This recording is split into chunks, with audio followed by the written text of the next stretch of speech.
Welcome to the Business Growth Accelerator Show. Thank you so much for joining. Our primary goal here is to help you as an entrepreneur to grow your business fast with as little resources possible.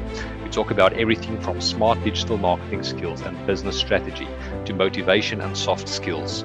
Top interviews with industry leaders to inspire and give you the skills to grow your business. I'm your host, Pierre Muller. Now let's jump in. Hello, everyone. Our special guest today is Nick Cavuoto. Nick is a speaker, entrepreneurial mentor, and a personal brand expert who specializes in content marketing, sales, and transformational leadership. He's been hired by some of today's most influential Fortune 500 brands, including Microsoft, Pandora, Paychex, in addition to top business experts like Todd Herman and Mike Kim. Nick believes the future of business centers on relationships and authentic connection. This refreshing approach has made him a sought-after mentor for today's top experts, thought leaders, and influencers. For years, he was the marketing executive of multi-billion-dollar brands and technology startups in New York, Boston, and Denver. Nowadays, you'll find him speaking at conferences, hosting masterminds, and leading his family of 5, all while mentoring today's emerging business leaders and teaching everything he knows about personal branding, entrepreneurship, and life through his podcast, Mentoring Millions. Nick, what an impressive bio. We are delighted to have you on the show. Welcome. Thank you so much, Pierre. Appreciate it, man. Yeah, whenever that intro happens, I'm always like, who are they talking about? 'Cause I don't think that's me, but it is. And that's the wild thing. It's been quite the journey, man. Yeah, and that's really the first question that I want to ask. Is so really to kick us off. Please tell us your story. Please tell us your entrepreneurial journey that really led up to the success that you have today and everything you do. And I'm sure it wasn't just an easy, straight path. And we would all just love to hear your story. So over to you. Sure, man. Well, I grew up like any other normal kid would in New York. Having a family. Where my family came to the U.S. in the early 1900s at about 1917, which is wild. You kind of think of the Spanish flu and some of the stuff we're experiencing today. Yeah, quite a unique time, and there is this kind of ridiculous indebtedness that I feel on a daily basis to just be very responsible with the opportunity that I have, and it's really unique as far as within my family. But I just feel this responsibility to carry legacy and to show up in a really powerful state. There's over 100 years of entrepreneurship in my family. My great-grandfather was an entrepreneur, as was my grandfather and my father and my mother as well. So for me, the campfire stories and the lessons learned about entrepreneurship and about business building, it's like every time I talk to my dad, I talk to him every week, and he mentors me specifically in business. And he's always like, your grandfather would have said this, or this is a lesson that I learned from him. And I think that's really powerful as far as, what's been embedded really in my character and my DNA as an entrepreneur. So that's definitely something that I attribute a lot of just my growth and, success to, has been around what's been instilled in me from a value system, from a story perspective. As far as my career and my journey, pretty straightforward, man. When I was 19 years old, I failed out of college twice at that point. I really didn't know what I wanted to do with my life. So I made a decision to go serve, and I worked at a nonprofit and did that for 7 years before I ever stepped into entrepreneurship.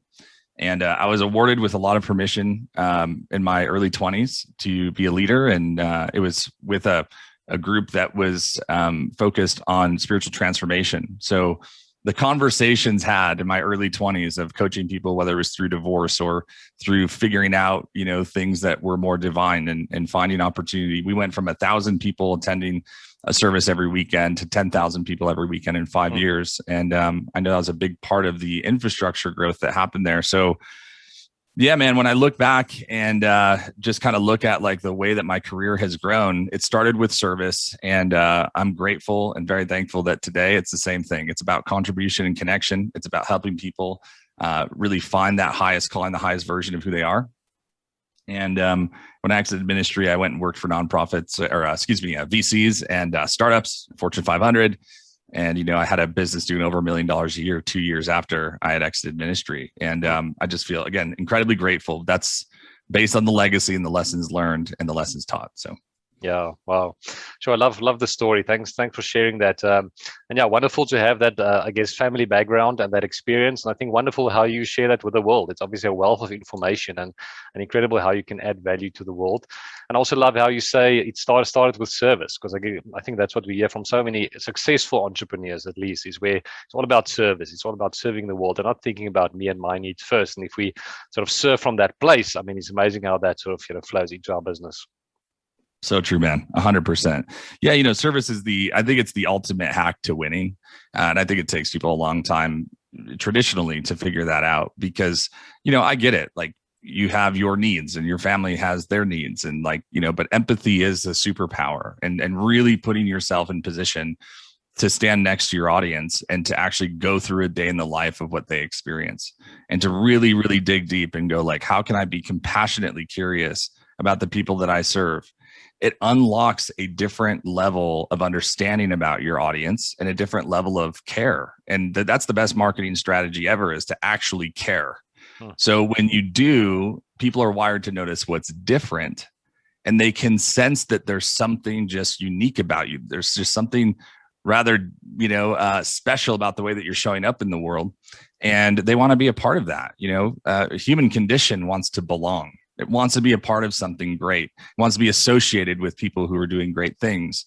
And so when we operate from a mode of contribution and connection and of true service, which is how can I help you? Truly, how can I help you? Not how can I help myself through you, but what really can I do to show up to be somebody of great value in your life? That's where the entire game really starts to shift.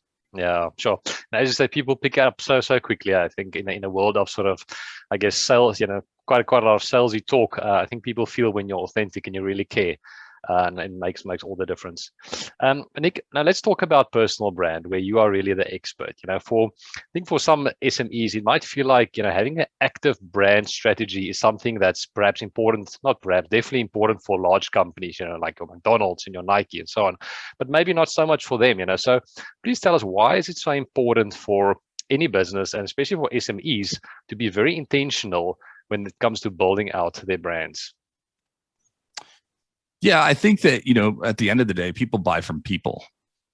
And that doesn't matter if you're Microsoft or Pandora or Paychex for that matter. I mean, Paychex still goes door to door, selling software-based HR solutions, to every metro and micro market in the US. I mean, 15,000 boots on the ground every day.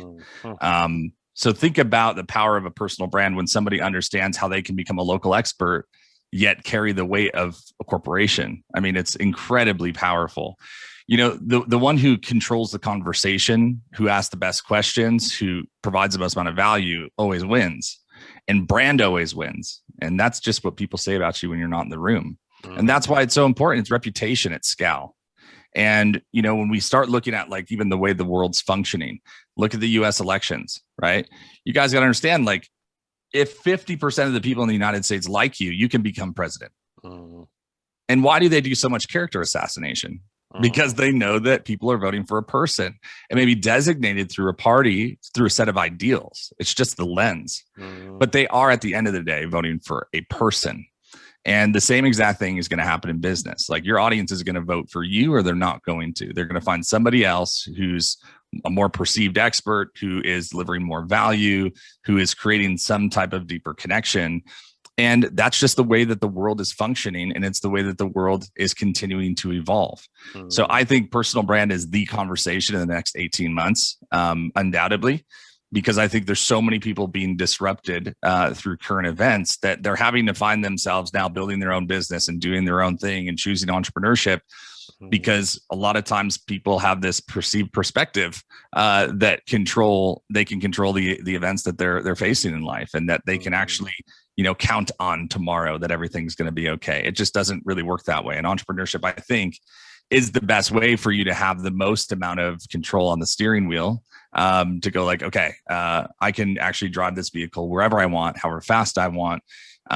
And it's also a place of where you can actually really lean into your divine calling and the thing that you really believe that you're here on the earth to do. It's kind of hard to do that as part of a corporation. So I think as people are ascending both in their knowledge and understanding and the different opportunities that are available, I also think there's a layer of spirituality that exists where people are asking themselves bigger questions on like, why am I here? What do I want to contribute? Where do I want to actually go in life? I'm sick of the status quo. Like, what difference can I make? Entrepreneurship is the number one route to spirituality and to personal development. Yeah, sure. Such a great point. And I mean, I can definitely testify that to myself. I think when I found that passion, it really starts to burn from the inside. It makes everything more exciting. You really serve from a place of care. Then it's not about making more money and, as you say, just being part of a corporate. It's really about, making a difference. I can definitely resonate with that. Nick, I mean, you also, you said it now, you said before, people don't buy products and services, people buy you. And I've heard you say it's about your story, your energy, and your magic. Why don't you just unpack each of those for us in terms of your understanding? What does it mean to share those three things, your story, your energy, and your magic? Yeah, well, I think your story is what creates common belief and common connection from a psychographics position for you and your audience. A lot of people used to just focus on demographics. So where do you live? How much money do you make? And what kind of car do you drive? Nobody really gives a crap about that. They want to understand like, what on a deeper level am I connecting with you on that you can either offer me uniquely or that something of my aspirations and my deeper desires. And that's where like, I'm so glad that the business market has caught up with what are, typically more deeper conversations or more sometimes ethereal or spiritual conversations, because from the basis of the story that we tell ourselves develops our belief system, which determines our values, and our values determine our actions on a daily basis. So the story underneath the surface where there's common connection, you've been through something, I've been through something. If it's the same thing, if we share a common bond or a common wound, that creates a deeper connection, more intimacy with your audience, which gives you the ability to impact them in a deeper way. So the reason why story is so important is because it's actually the foundation of every choice that we make on a daily basis through the filter of beliefs and your values that you hold. So that's why your story is truly your connection with your audience that will create the most amount of success or challenge inside of your business. So that's why story is so important. The second thing that focuses more so on your energy has to do with just one simple question. When people are around you, are you draining them or are you driving them towards something greater? You need to eliminate as many negative people out of your life as possible. And also ensure that you're not being somebody who's negative, that when you see them down and they're taking a knee because they're out of breath in entrepreneurship, or they, twisted their ankle, or they're feeling overwhelmed, help them find their way back to generosity and a way of giving, and out of uncertainty, and help them get excited and find that flow state again and release expectation and really get back into the zone of contribution. And then the last thing is your magic. And your magic is just your unique unfair advantage. And I love using the example of like the Avengers or X-Men, right? Yeah. It's like every individual superhero has one significant, unfair advantage based on whatever it may be, super strength, or, that they have mind control, or Cyclops, they shoot lasers out of their eyes. Yeah. But the question is like, what is your magic? What's the one thing that that you do better than 99% of the people out there in the world? And you should hinge on that being the thing that you build your business on, especially if you're a solopreneur, coach, consultant, expert, and an influencer, anybody in that circle. That's what you should be double downing on right now and focusing on building so that you can create the most amount of success and happiness. And happiness is just really aim and achievement plus safety plus luck. It feels really good to be lucky, meaning when you go to Starbucks and someone in front of you pays for your coffee and you're like, oh my God, the universe chose me today. Yeah. It feels really great. It's euphoric. It's cool. And I think it's a huge benefit. Safety before success. And then, of course, that feeling of being lucky. Yeah, sure. Well, that's great content. Thanks for that, Nick. And I mean, let's talk about that unfair advantage and that superpower. When it comes to building out of the bread, how can one go about that to find that unique unfair advantage? And I think it sometimes feel like the market are so saturated. There's so many people out there, so much competition. How would you recommend going about that to sort of really find that and tap into our deeper motivation, value system to find that superpower and use that in the business? You have to stop judging yourself. I know it sounds insane, but what I've mentored over 500 entrepreneurs, and I've told them all the exact same thing. When you're in judgment of yourself, you cannot learn. And it is unbelievably true, because we go like, well, maybe I'm not really that talented, or maybe I'm not really that great at that thing, or, yeah, I'm good at it, but this person's great at it. It's just like, shut up. Like, seriously, like, accept the gifting that God gave you. And I think that when people's perspective shifts from, I have a job, I have an opportunity in entrepreneurship, to I have a mandate. And the mandate is centralized. The idea, it's like a handwritten assignment from God. Like, this is what you're supposed to do with your life every single day. And when someone actually allows that to sink in, judgment can be erased quite quickly if you just have a higher level of belief. The number one issue that every entrepreneur has today is belief. If you look at your life and you're like, man, I wish, I guess I'm questioning, could I have gone harder? Could I have done better? Could I have been more efficient? Absolutely you could have. But like, where we're at today is exactly where we need to be. It's exactly the place where we should be. Did you make a bad investment that took 10 years to pay off and you wish you never did it? Yep. And how does that matter? Well, because our perceived failures are actually the lessons learned that are going to help us and other people. So most people, they don't increase their awareness on certain problems because they don't want to look in the mirror. Yeah. And you can increase your awareness, whether good or bad, meaning your awareness on what your superpower is, or what your challenges are, your blind spots that will actually get you closer to your superpower, if you don't accept the reality of what you see in the mirror. And you can't accept that if you're in judgment of yourself. And when you do take a look at yourself in the mirror and you have a higher sense of awareness and understanding, then you can take personal responsibility. So now with the information that you know, what are you going to do about it? And that's the point of when something shifts in a lot of people that I see, is now the power's in their hands. Some people hate that. They can't stand having the power in their hands because they want to be a victim. They want a hero to come rescue them. They don't want to be a co-creator. Yeah. But when we take personal responsibility and we step into that place of like, okay, this is my mission, this is my mandate, this is what I'm called, and this is what I should do, then you can go communicate it to the world. Yeah. Communication is, I think, the ultimate unlock, which is why I do what I do every single day at 10-year brands, or whether it's when I'm coaching people. I'm unlocking entrepreneurs so they can go accomplish the greatest good. And I'm allowing them to not destroy themselves with their gifting.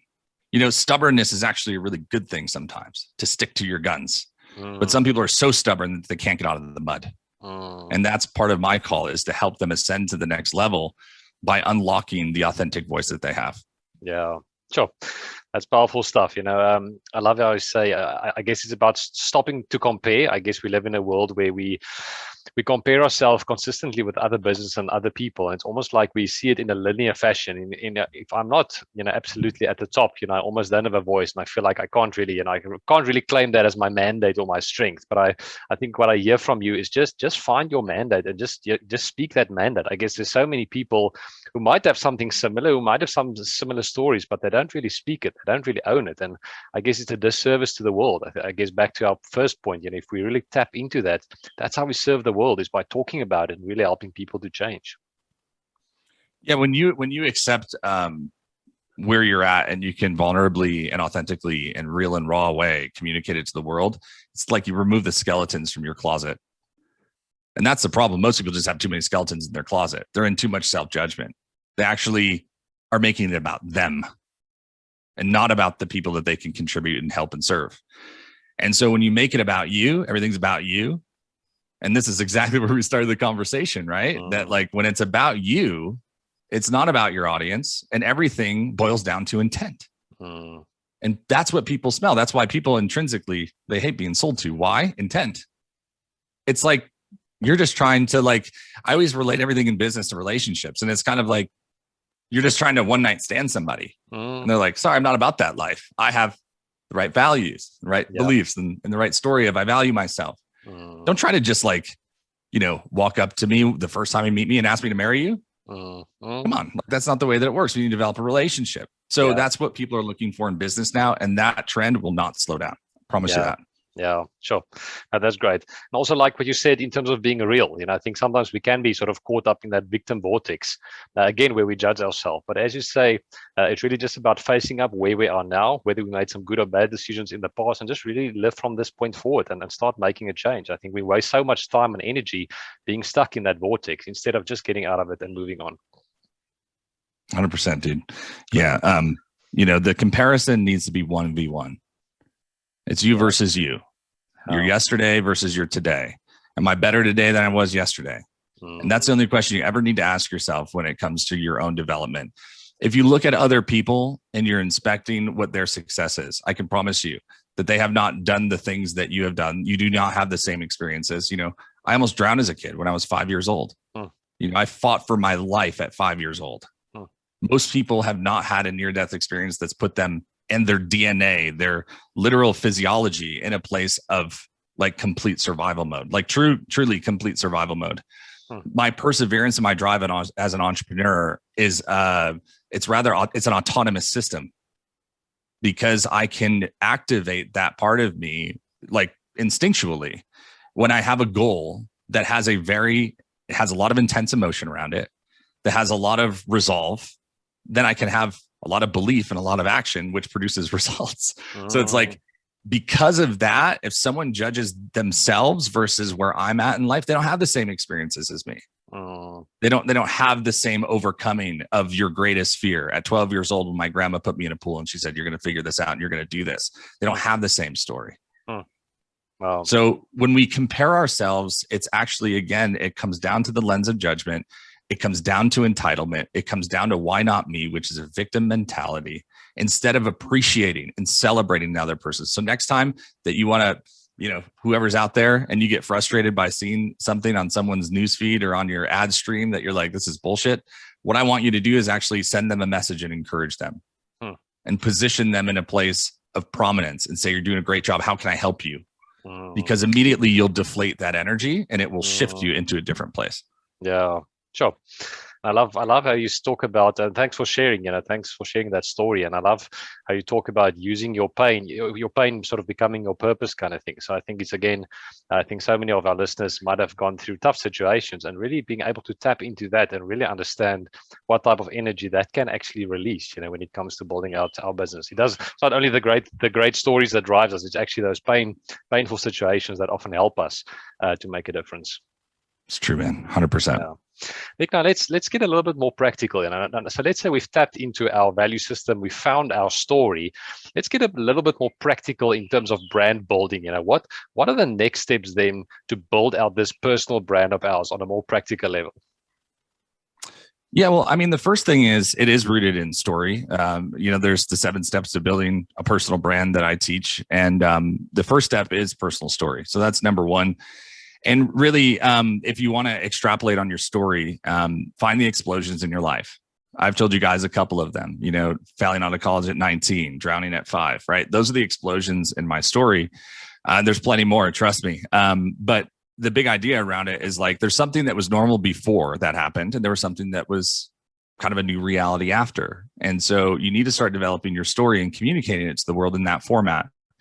So for example, when I talked about drowning, well, obviously before that happened, I was just like every other kid who just wanted to enjoy a, weekend with their family. And it was one moment where my parents had their backs turned that turned into 5 minutes that, almost had me lose my life. And as a dad of 3 kids, I understand how easy that is to happen. Yep. Just with so much going on. Right. And so, that was the normal before. There was a high level of trust. I always felt like someone had my back, and it's not that it's not necessarily untrue in the future state, but in the future state, it was independence. You've got to do it for you. You've got to survive for you. You've got to be independent for you. No one's going to always have your back, and every second of the day, you got to like bite the bullet. You got to have like a bulletproof mindset. You've got to do things that are hard, that are uncomfortable in order to get to where you want. Like, I could tell that story all day long. It's a big part of why I am who I am today. So like, we got to first of all start with our story and have a really good, compelling story. And I would say that you can formulate it in 3 ways: your personal story, your professional story, which is typically rooted around your company and your clients. So it's like founder story on the personal side, then you have your company story, and then you have your client story. And all of them have explosions, previous normals and new normals. Okay. So that's a really great thing that will help your community. And I'll just give you kind of 3 out of the 7. The second one is platform. So personal stories, number 1, platform is second.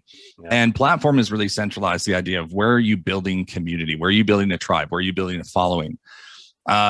Most people do one of 2 things. They either post very minorly and really aren't doing any audience building, but they only do it on one platform. Or they try to do everything at once, and they're splitting all that time and attention where other people can give 100 and 200% energy, and they have 5 to 10% because it's split between 10 to 20 different platforms. So primarily, number 1, what I always say is there's only 3 ways for you to decide on how you want to create your platform. It's audio, video, or written. And so you got to figure out which one you're best at. If you're best at audio, then do a podcast. If you're best at video, then go on video-based platforms, be it Instagram, Facebook, something like that, TikTok. And if it's written, then leverage a blog or Quora or Medium. Find a way for you to create written-based content on one platform first. And once you own that platform, meaning that's where you're driving all of your traffic, all of your energy, whatever it may be, then you can start seeing the traction build. A lot of people, again, look at today and they're like, oh, dude, how'd you do it? And it's like, well, you didn't see when I was, just exiting ministry and I went back to school and graduated with a 3.8 GPA of when I was working for some of the world's most prominent companies and going and having my wife was pregnant with our daughter and I was building a business at the same time. That part of it is not seen. So it's like when I started building my audience, when I started investing, all the late nights, all the early mornings, all the conversations with people one-to-one, all the engagement, that's not seen. But you have to, again, be somebody who is worth following. And I do love using spiritual references because it's like dialect of language for me. So just bear with me. But with, any great spiritual teacher, but I'll use Jesus as an example.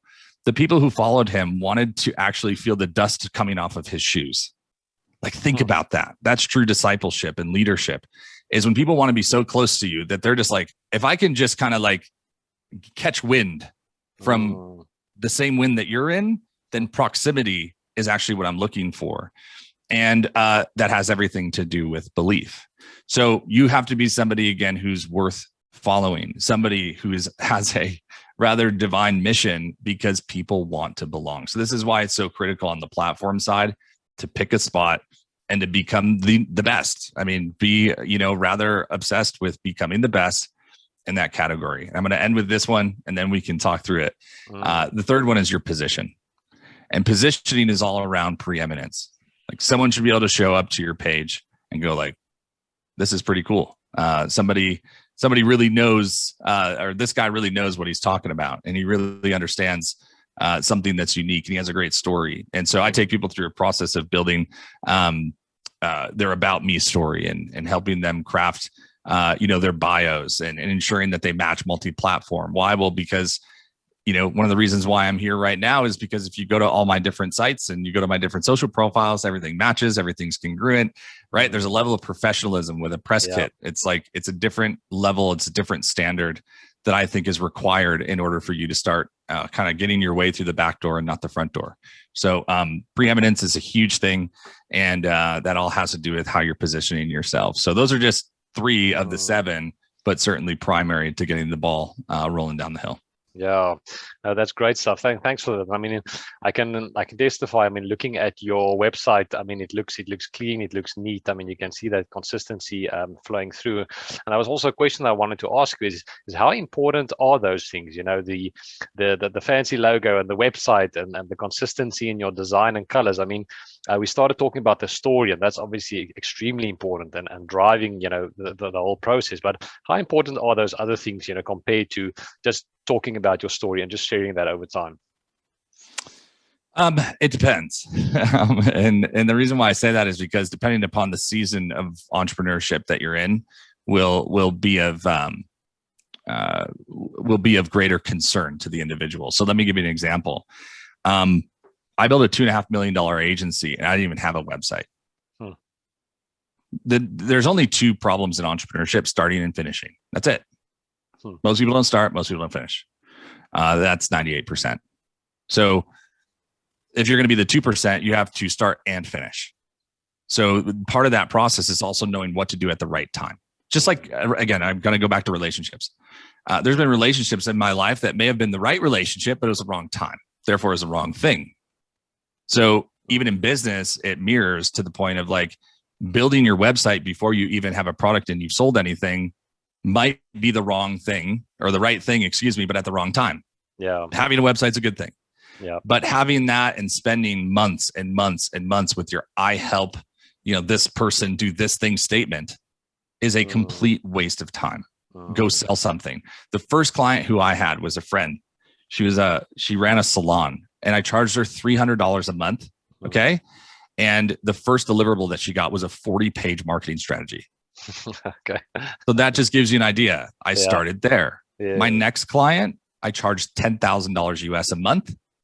And I figured out that I could earn them likely a 2 to 5x return very easily, based on the strategy that I was going to use for their business. So that's the second client. The second client, $10,000 a month. We worked together for 12 months. They ended up doing $1.5 million in sales, and they generated almost 8,000 leads in a year. Wow. So then at that time, I'm like, okay, now I probably should get my stuff together. And I have resources to do it. And by the way, I did that while I still had a job. Like I was still working in corporate and then just like helping these guys on the side. And like now I had $120,000 US of just like, now what do I do with this? So I paid off student loans and invested it into the business, and got the website built and, built infrastructure and hired a couple people to help out. So you got to know what the right things are to do at the right time. The first thing you need to do is ask someone to buy your stuff. Like someone who someone who trusts you, someone who wants to see you win. Like stop figuring out your I help X do Y statement and just go say, hey, I'm really good at marketing. Can I run your marketing for your business? Give me 3 months. And I promise that I will do everything in my power to get you a 2 to 5x return on your investment. They paid me $120K. They made 1.5. They paid, Facebook another 10K a month. They made a 5x return all in, and they made a 10x return on their investment with me. That's a pretty darn good deal. Yeah. And then it becomes testimony based. I guess then testimonies start to sell themselves, and it starts to snowball from there.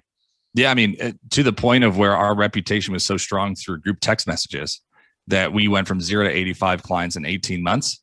And I'm like, I didn't even know what happened. I was just like, this is great. I need to quit my job. And, that was halfway through. But the same thing with Tenure, which is the current agency that I'm running. It's my third rendition of a 7-figure business. And so now I'm like, okay, now I know how to do it different, what to do at the right time. I'm 33 years old. So like, I'm just getting started. And at Tenure Brands, I mean, that's been the focus for us. And we've gone from 0 to 55 clients in 65 days and 0 team members to 20 team members in the same amount of time.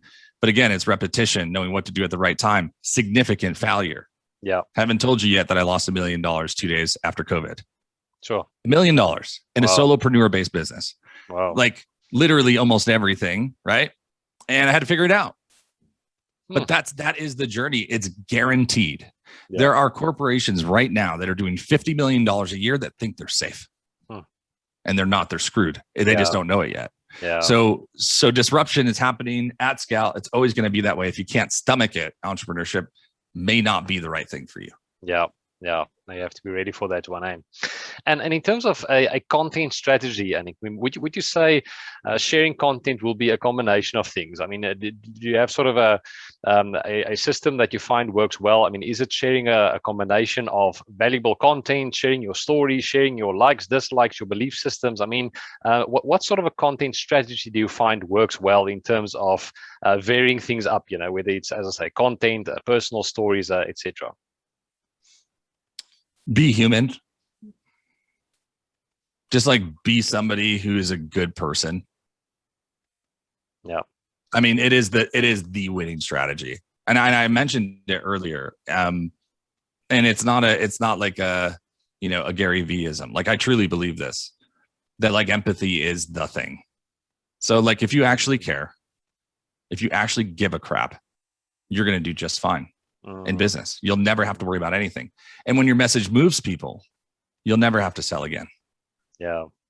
So that is the foundational basis. So to get granular, the first thing you need to do is tell vulnerable stories. Stop trying to tap into their head and tap into their heart. Get people to see that you're willing to go first. I had a client who did this.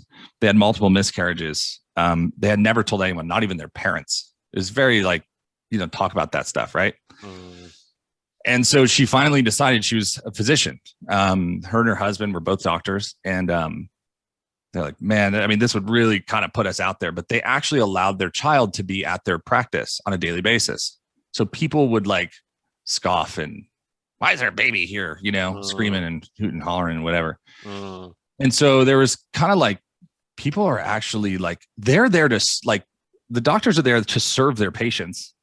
And they have this miracle child that they ended up having, and no one knows the story. They have no context. They just have whatever their very limited perspective of reality is. I can't stand people on a plane who stare at parents with kids and go oh, you're annoying me. It's if you had any fraction of an idea. So it's kind of the same thing. And, so they made a decision to actually go tell the world about it all at the same time. And kid you not, they took 2 days to think about it. They posted it. She got 50 DMs from other women who had experienced the same thing. Their personal brand in their town, they became a common conversation and a common name in households from one post. It nearly went viral. I mean, it did locally, but I mean, it almost hit on a national level. From just being honest, from being a good human and telling other moms, there is a better side there is, hope on the other side. There is a better story that you can tell yourself. There is a silver lining of trusting something rather divine, that there's an intervention that could happen. And I promise you, when I tell you this, 2 things happened. First of all, they doubled their practice in the next 12 months. They doubled it. Wow. The second thing is people stopped, scoffing at their child and accepted their child and celebrated their child for being there. That's what happens when you produce vulnerable content that's real and raw at scale, is you compel people with your story and with your heart. And when you can do that, you tap into a different part of the individual. And it's not about, as Steve Jobs said, speeds and fees. It's about some type of idea that they can hold on to, that they believe in, that really hits them to their core. That's what the whole idea about think different. That's what it was about, not the head, but the heart. And I'll tell you what, man, that is just one basic step that people can take in order to create massive success. There's 13 different types of content that I suggest for content marketing. And we can probably get it in the show notes or whatever. If you'd like, if your audience would like it, I'll give it to them for free. And the first step is vulnerability. And the last step is a call to action. And the problem is, in the process of relationship building, most people, that are good people, you're walking your dog past. Oh, hey, you see somebody who's attractive and you're like, oh, I like your dog. What kind of dog is it exactly? And how long you had it for? You're building rapport and relationship. You're not going, hi, you want to get married? And they look at you like you're some kind of psychotic weirdo, right? Yeah, but we do that in business. Buy my stuff, right? I told you, yes, people you have pre-existing relationship with, you've already done step 1 through 12 with for the last 10 years of you being friends with them. Yeah. So you can ask for the sale. You have 10 years of relationship, or 5 or 2 years of relationship, whatever it is. But when you meet somebody new digitally, we have to recreate the human experience. So be human. It's the best marketing strategy when it comes to content that you'll ever have. Sure, that's great. Thanks, man. I love just being real and being raw and being authentic. And I think it simplifies things. I mean, I think we would love that 13-point checklist. But as you say, if we can almost just start there, it almost keeping things simple, focusing on the main thing, and just tapping into that realness and rawness. Not putting up a show and putting up a facade towards the world, but really tapping in and just telling our stories. And I love how simple it is. It's difficult. It takes courage, but I also love the simplicity behind it. It only takes courage because we have become so far away from living our true lives. What our existing reality is on a daily basis through text messages with our spouse or friends. Like if someone took a screenshot of the last 5 conversations that you've had, what happens to your gut right now? Are you like, I don't care. It's not going to bother me if everybody sees that. Or are you like, I'm a little uncomfortable if someone screenshotted my DMs right now? That's the difference between if you know that you're living life authentically in the real world as much as you are in the digital world. Yeah. And it's a good spit test to see where you're at. But the idea around being real and raw, most people, if they have any opposition, it's usually towards the idea that they don't want to come off as victim and, well, I don't want to tell a sob story. I'm like, no, you don't want to subject your pride to actually help, position your calling forward. You want to stay small. That's the problem, is that you've been so used to lying to yourself and everyone else for so long that you actually don't even know who you are anymore. Therefore, you have no power and you don't have the willpower to go publish the story. Right. Yeah. So, and then some people do struggle with context, which that part I understand, which is like, listen, I'm willing to put myself out there. I'm willing to do what it takes. Honestly, like I'm really there. I get it. I understand this value. I just, you know what? I'm a more private person. Like I've never just found a way of where I would feel comfortable doing that so that I'm not misunderstood. That is a completely different level. And that's the types of people that I work with, is the people who are afraid of being misunderstood. Misunderstanding, and think about your relationships now. Being misunderstood is the ultimate fracture of the human experience.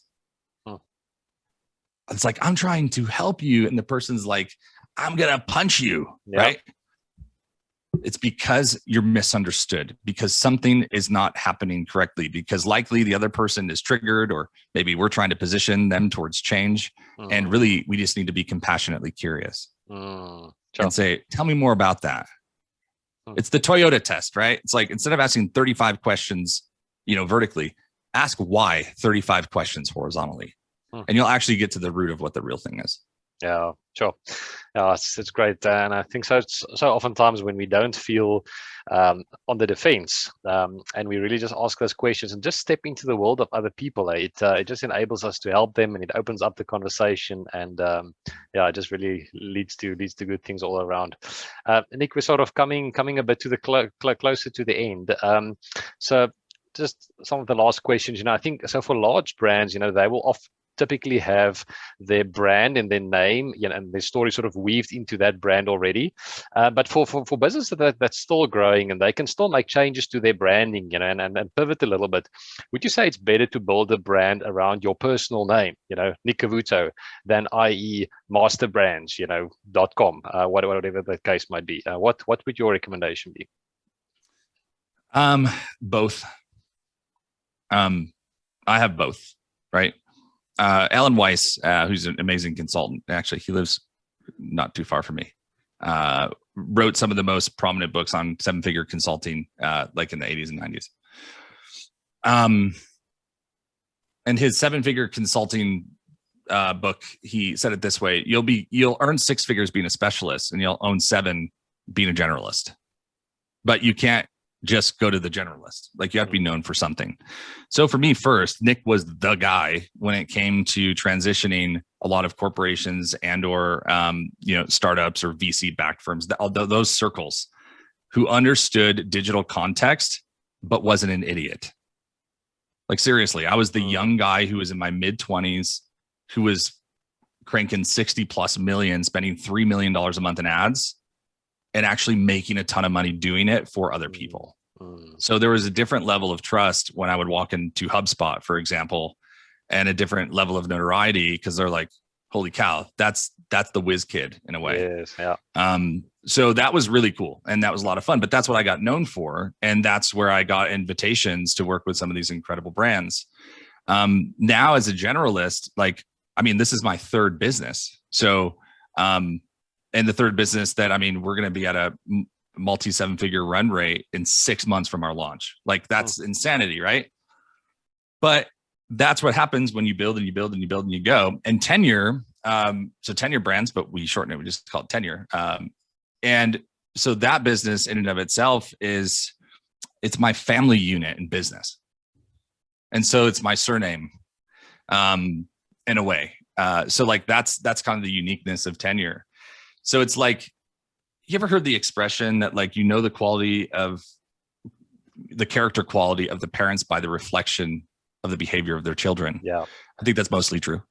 We all have bad days, right? So my kid, like, threw some kid to the floor the other day, and him and his sister, like, that's how they function. They're like super high energy, and right. It's not a reflection of us, but those things happen. So, Sure. But the example is like, for the most part, right? So tenure is a reflection of myself through my family unit of business people. And actually everyone who serves on my team and works with me was a part of my audience first, which is another thing that is the best idea ever, is you can draft talent when you're really good at having a compelling message. Then people are already bought into you, therefore they'll buy into your brand. And that's how you go from like 0 to 7 figures in less than 6 months. That's how that can happen, because it's like family. Everybody already knows everybody else, how they function, what the value system is, what the belief system is, based on the stories that I tell. Whole nother subject for a different day. And on the personal brand side, had I never been known as the whiz kid who made corporations a ton of money, because when everyone else was pontificating like, oh, social media is not a real thing and it's a bunch of crap, and why would doctors spend time on Facebook? I'm like, because they're human beings. And they have grandmas too who want to see the pictures of their kids. I did that with a company. They went from 3 leads a month to 600. I broke the entire company of 50 people overnight, right? They're like, now what do we do? And I'm like, well, you should have listened to me. That's exactly what I told you was going to happen. Yeah. So with that comes a level of confidence and a level of competence that allows me to have, I think, a unique position in the market. So build your personal brand first, because if people like you, they'll buy from you. So it doesn't matter if you're slinging t-shirts one day, or you're running for political office, or you're building a new business, or you're, going to have the next coffee shop. If your name is attached to it, people will do it because they love you. And that's part of really developing a personal brand that's worth following. This is my 3rd business, and I'm 33 years old. And I started when I was, in 2015, basically, is when I worked with that girl I was telling you about. So I was 20, I was 28. So in 5 years, I built 3 businesses, and all of them have done over $1 million. I mean, I am like a 5-year-old in the business world in comparison to where I'll be in the next, 5, 10, 15. That's 25 years old. I mean, right? Think about that. The internet is 25 years old, and already it has completely overtaken everything. So that's my story. I'm sticking to it, man.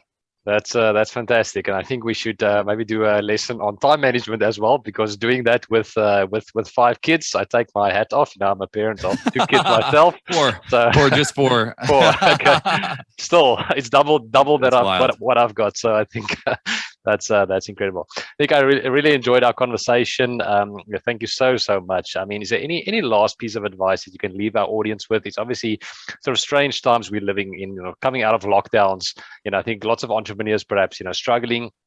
Any last piece of advice in terms of growing your business in these times that you can leave our audience with? Yeah, I'll keep it really simple. Just be a good person. Just be kind to your family. Be thoughtful of others. Let somebody else go first today. I think there's a lot of when we get caught in the tornado of discouragement and frustration, holding the door for somebody can literally change everything. I live 15 miles from a tragedy we just experienced in the United States with another shooting. I was always the compassionate kid in high school who was really popular, but like I would sit down to the kids who no one even knew what their name was to create a bridge to connect with them. And when I was in school, we didn't struggle with these types of things. And I think that if just we allowed ourselves to be more thoughtful and expressive and kind to others, I think there's a ripple effect that goes a really, really, really long way. And honestly, I think it repositions our personal alignment so that we can do our greatest work. It feels good to help someone else out. It feels good to make sure that someone else is having their best day. Yeah. And so if we can get our eyes off of our own belly button and staring at ourselves of what we need, and get more so into just one simple step, just do one thing. If everybody listening to this podcast today does one thing for someone, they make one phone call to encourage someone, they send one text message, they hold one door, they buy one cup of coffee for somebody else, that's going to have a ripple effect all over the planet. And to me, again, that's what I'm all about.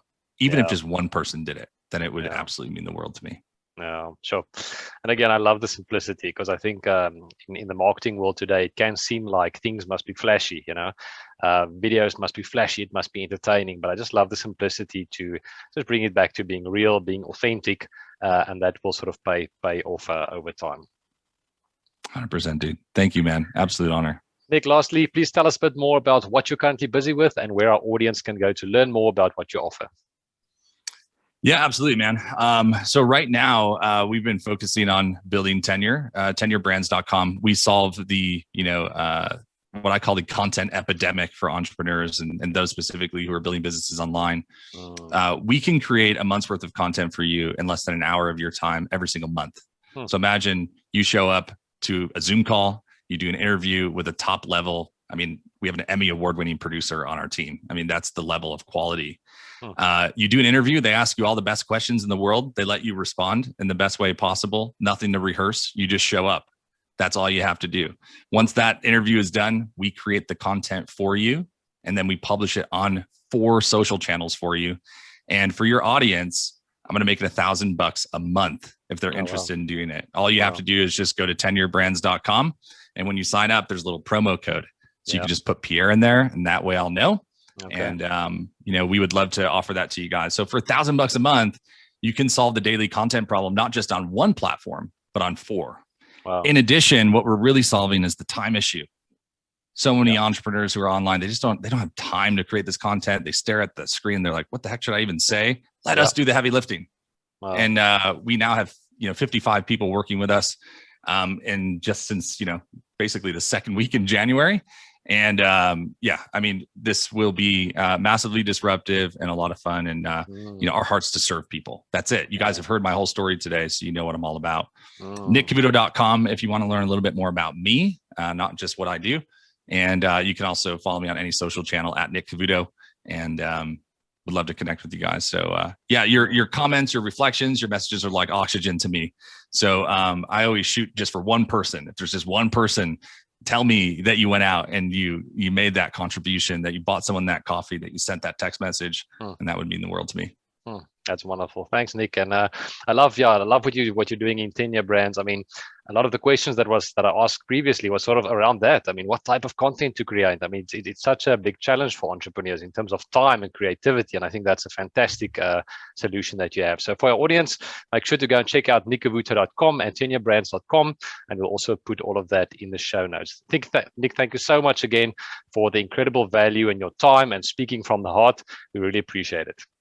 Dude, absolutely, man. Quite an honor. Great. Cheers, everyone. See you next time. Cheerio. Thank you. Bye-bye. If you want to ensure that you get free access to the entire series of content and interviews, plus more tips, tools, and tricks to grow your business, be sure to join our free Facebook group, Get More Customers. You will find a link in the description or show notes. If you enjoyed this episode, please hit the love button depending on which platform you use. This will really help us to get this message out to more entrepreneurs. We would also love to hear from you, so please engage with us and reply. What business are you in, or which speakers would you love to hear on the show? See you next time. Cheers.